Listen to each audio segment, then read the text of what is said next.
The Paper Kites formed in 2009 and released their first album, States, in 2013. They have spent several years touring the world and their music has been streamed over 2 billion times.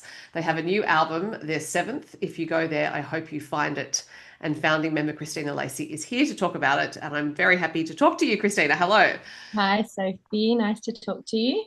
Congratulations on this lovely album, which creates a whole emotional world and soundscape and kind of like a dreamyscape as well. Not just a dreamscape, but a dreamyscape. I'm wondering when you set out to make it, if you had an intention for it, or if when you set out to make any album, do you have an intention for the album, or do you let the album take its own shape as you write it? Yeah, it's funny that you asked that because I feel like this album is a little bit different from previous albums in that regard, in that a lot of our previous albums have been probably just a lot more sort of thought out. They have a real like intention and a bit of a plan around it. Like the Roadhouse album was obviously, this concept of the Roadhouse, and it was all very intentional. Um, And something that's been different but really beautiful about this album is that, we sort of came into it differently. Sam often writes a lot of the songs and brings them to the band, and then, we workshop them together and we sort of like, put the Paper Kites flavor into those songs. And this album felt a lot more collaborative, a lot more free. We were sort of just getting together with the intention of writing and just seeing what would come. So, like you said, kind of just letting the album be what it will be. And it's funny, we all had different experiences with that. Like, some of us prefer to kind of know what's coming and like to have that clear plan of, okay, this is the concept for the album, this is the colors I'm thinking, this is the whole idea around it. And some people found it harder to kind of let that freedom be for this album. And I remember specifically saying at one rehearsal, I don't think it matters that it doesn't make sense yet. I don't think it matters that it feels like it's not all together. I think we just keep going. I think we just keep writing and just trust that that it will come together and it will kind of show itself. Yeah. So which I probably just as a person am like, that's probably where I'm more inclined to that and more inclined to, it's okay, like let's just see and trust the process. But it was, I think, some like it was a struggle as well and for me as well in some areas, but it was a struggle because it was different to how we've done it in the past. And um it was there was times where it felt scary because it was like, is this going to come together? Are all these songs going to make sense together? Or are we just writing these random songs? And what if they don't? What if it doesn't? What if they're nice songs, but it doesn't equal an album? So yeah, it did. It felt like a kind of scarier process, but I also loved it personally because it felt really free. It felt really collaborative. It felt like there was freedom of ideas because the idea wasn't so set out. So there was freedom in, well, why don't we try this? Like, let's give this a go. Let's add this in. So yeah, I really enjoyed the process. And, I think we're all really stoked with the result. And it was definitely a different sort of way of writing and recording for us, which I think we really enjoyed, even when it was challenging. Yeah, and it's so interesting that how what you've just described there is how the creative process can continue to challenge even really established creators who are used to working with each other. Because from the outside, one would think 7 albums in that you all know how to work with each other, that you probably all know where the insecurities may lie and where the confidences are. And obviously, this process exposed a bit of stuff, but how exciting is that? Because I would imagine the push and pull of it, in a way, produced these beautiful songs. Yes, definitely, definitely. And there was many conversations in the studio of, I don't know if this song is right for this album.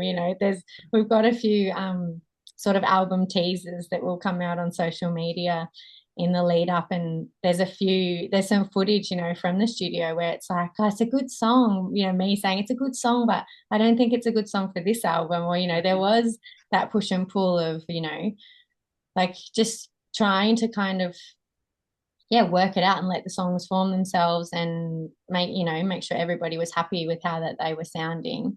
But the advantage of working together for so long is also that,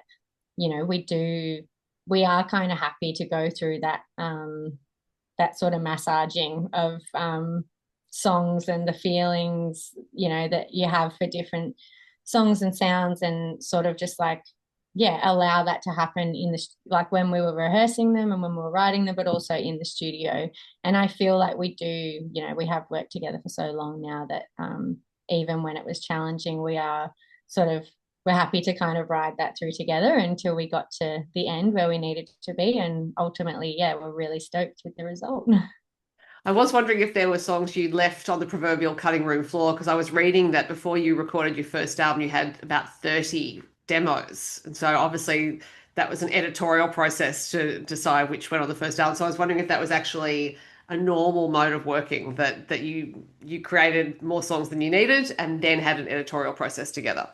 Yeah, we do often do that. And it's not a crazy amount. I mean, unfortunately, we don't have like our own studio where we can just be recording high quality every single time we're making music. So there's a limited time of being in the studio. But we did record, I think we recorded two extra songs on this in this recording sessions that we did, which didn't make it, which is so funny because I was thinking about it last night. I was rehearsing some songs and I was trying to think what they were. I was like, did we actually? I think we went in there intending to record them all, and I think we did a couple of days of pre-production recording before we started. And I think even in pre-production, we sort of were getting a pretty clear idea of a couple of songs that probably weren't going to make it. And some of us were really keen to record them and give them a go. And some of us were like, but if we know they're not going to make it, like, why waste time? Let's put the time into the songs we are going to use. So, and that can be a challenge also, because sometimes it's, you don't want to be left with this what if of like, Mm, but what if we recorded it and then it came together, yeah. So there was a couple of songs. There was definitely two that I think we went into pre-production with this extra two. And I think at least one of them we didn't even end up recording. And I think maybe the other one we recorded, but it didn't end up being used. So it's tricky to cut songs, but I don't know. I like to think that, like you were saying before, I do like to think that in the process things sort of reveal themselves. And I wouldn't say that we've ever really had a really regretful, moment of thinking, oh, I wish that song had been on the album. Yeah. Maybe some albums earlier on where we like, that was really long. We probably could have cut a few songs, but also we were young and we were excited and we wanted to put all the songs on the album. So we're probably a little bit more restrained these days. And I'm sure your fans are very happy to have more songs rather than fewer songs. Hopefully. Do you enjoy the recording process? I do. It's very full on. Just like on a personal level, I find it very full on just because I'm a mum. And so I kind of am going to work every day recording, trying to be in like a creative Mhm. space, but also like we track most of the stuff that we've recorded live. So I'm trying to be creative, but I'm also feeling like, under pressure because I want to perform well. Yeah. And then I'm coming home and kind of just switching straight into mum mode, doing dinner, bed, bath. And then I remember that period, it was, I think, 4 weeks, and it was sort of every night of that, coming home, doing the mum stuff, and then having dinner and pretty much getting on the piano and like preparing for the next day until like midnight. And then going back into the studio and just wanting to go in prepared and, live tracking, wanting to perform well, but also there was also, because we were kind of had this free space where not everything was fully written before we went into the studio. Sometimes we'd be recording a song the next day and I was like, I haven't really finished the piano part for that. All So I'd right. be staying up at night, being like, okay, I want to kind of know what I'm doing when I get in there tomorrow. I want to like, yeah, have at least just like be in the right headspace. So I'd stay up late preparing and then wake up the next morning and do it all again. it's really enjoyable, but it is just full on. Like I remember getting to the end of that period and feeling like so proud and relieved that it was done and so stoked with what we had done, and also really like relieved that it was finished, if that makes. Hopefully having a little lie down Yeah, afterwards. yeah, exactly. So it's definitely um it's in the past as well. There's been times when we've been away, we've traveled somewhere to record. We've recorded it. We recorded an album at a big house in Connecticut. We've, we recorded the Roadhouse in Castlemaine, and we were all living there at the time. So this process was slightly different for me in that we weren't away, which was great because I got to be home with my family, but also hard because it was not just being away for work and being in work headspace. It was like just switching daily between work headspace, home and mum headspace, then back to work headspace, and which working mums do that all the time, and it can be really hard. So it was just, I guess for me, that was the first time we'd done it in that way, and it was just finding the balance, and we got there, but it was really full on. It is full on. I often think the rhythms of motherhood are what are at odds with creative life. It's not necessarily the time. It's actually that kids need things in particular ways at particular times, and it's can be like a syncopated rhythm in the household. And Yeah. then when you're in your creative work, you're trying to be in a more flowing state, if that makes sense. Yeah, well, that's right. I think most people, to be creative, don't enjoy being put on a time limit. They don't enjoy knowing that they have 2 hours to be creative. Like that's not generally how creativity flows. It's just, sometimes you'll get, yeah, a creative thought or something, or, I'll be humming something and I'm like, I would love to just go and like record that into my phone and like play with that melody, but also like someone's screaming at me for food, or not screaming, but somebody, it's like I physically can't do that right now. So you're right. It's just finding the flow, and we've talked about this with bandmates before as well, my bandmates, in that sometimes it's not even just finding the time to like rehearse our songs or try and write songs, but it's just finding the time to give yourself creative input, like creative food, in like going to see music, live music, or watching a beautiful movie, or like going to an art gallery or reading a book, or all of these things that as a creative, we really need, and they really like they nourish us. Hmm. And that is often for me, like especially it's like, oh, like finding time to be creative is one thing, but finding time to be inspired is a whole nother thing. Right. So it's a really interesting juggle, and as I say a lot, like it's not a normal job, and it's like, and my kids tell me that as well, like why can't you just have a normal job when I have to They'll go appreciate it when they're older. hopefully. They do love it, but it's not kind of a normal job, and it is a constant. I think most creatives, whether you have kids or not, I still found that a struggle even before I was a mum, and I think more so now that I'm a mum, it's like um it's always a juggle, and but it's also a really beautiful thing that I get to do both. So I trying my best to keep all the balls in the air.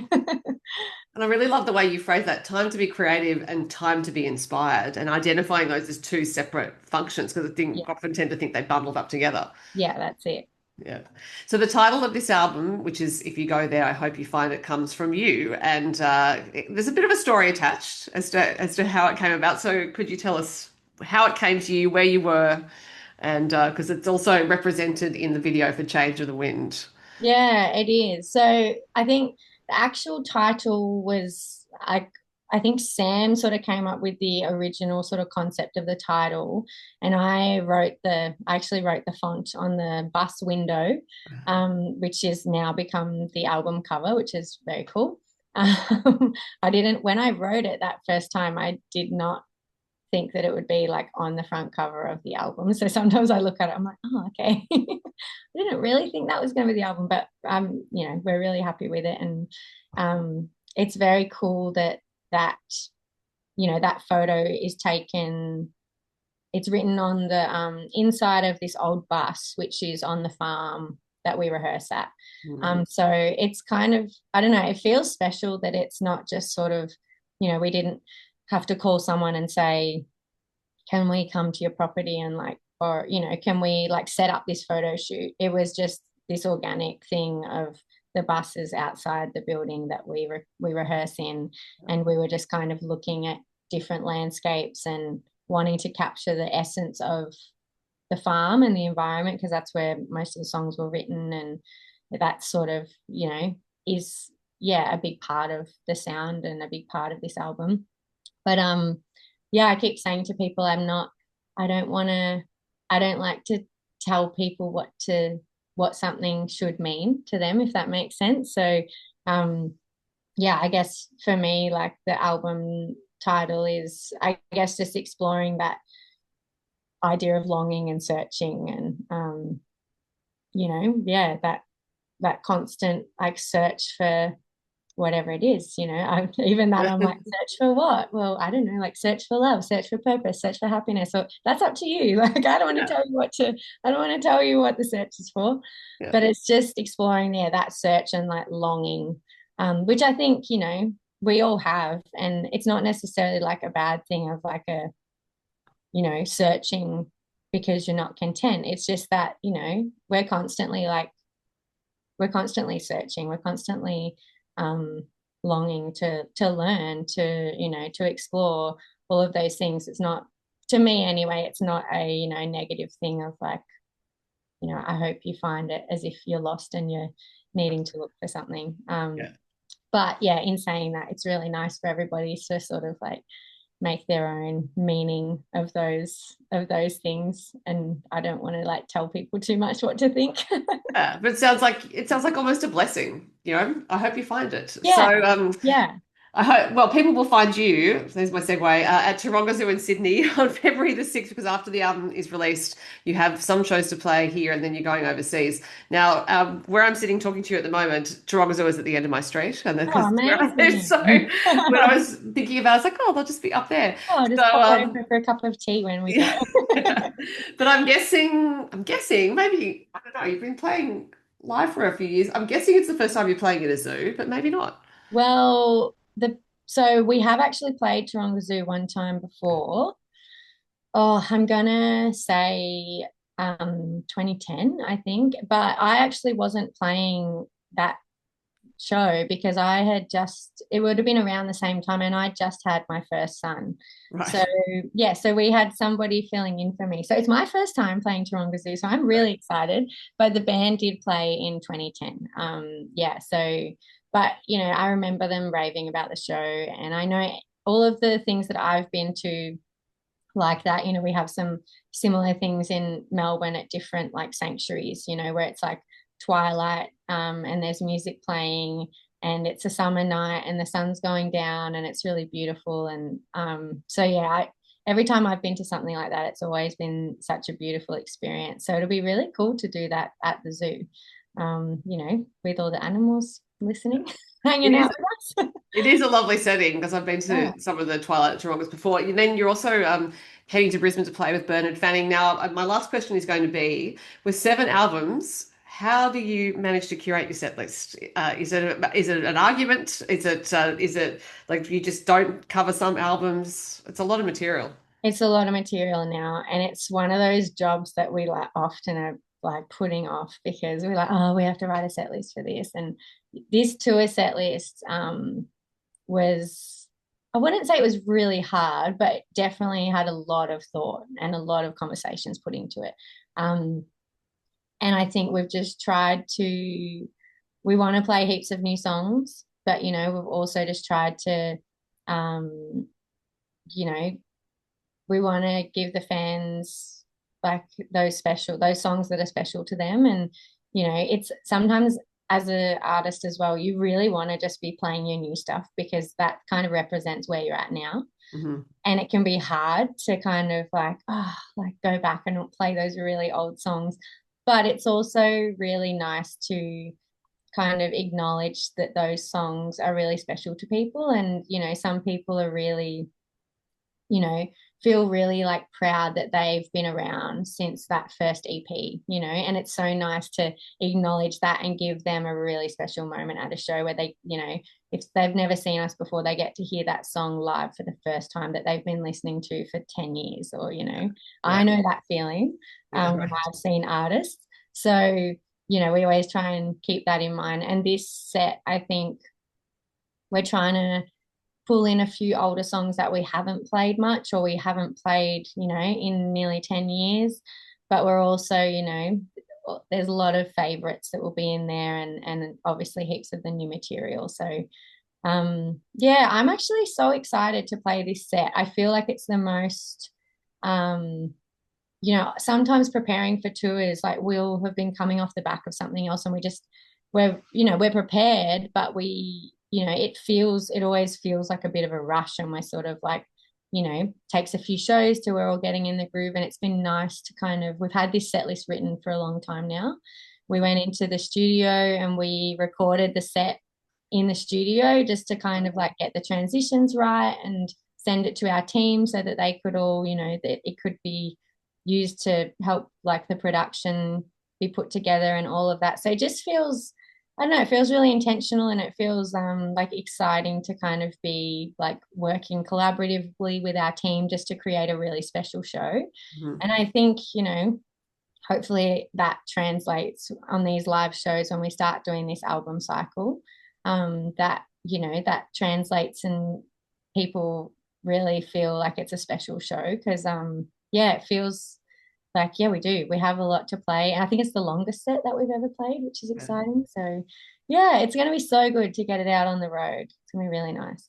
Well, that sounds super exciting for fans, and I also noticed that last year's set list is on Apple Music as its own playlist. So if people want to Oh, hear cool. last year's, you can do that. But Christina, I'll leave it there. Thank you so much for your time. It was great to talk to you. Yeah, you too, Sophie. Thank you so much.